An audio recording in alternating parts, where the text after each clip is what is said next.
search that hasn't yet ended.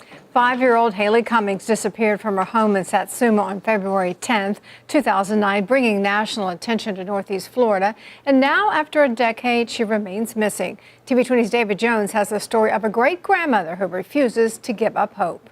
That child was the happiest little girl. HaLeigh Cummings was 5 years old. She always had the biggest smile on her face, and her eyes just lit up when she smiled. Living at home in Satsuma, her great-granny says she was a daddy's girl through and through. She could be a beautiful, girly little girl, you know, dress up, be frilly and everything, but then she could be just as big a tomboy, too. Annette Sykes, now 74 and battling stage 4 lung cancer, remembers well the day before it happened.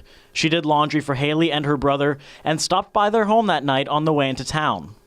And her and Junior ran out, hugged my neck, gave me a kiss, and I told them to go back and finish their supper.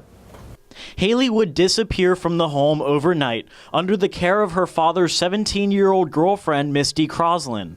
Now, more than 10 years later, Christmas presents received over the years remain unopened. If I'd only known, if I had stayed that night, if I had stayed there then, she would be here now.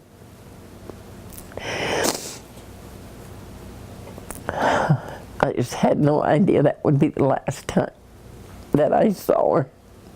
Annette thinks Croslin is keeping information from investigators about what happened to HaLeigh. Putnam Sheriff's Chief of Detectives Dominic Piscatello agrees. He was one of the first assigned to the case. The child went missing under a 17-year-old's watch.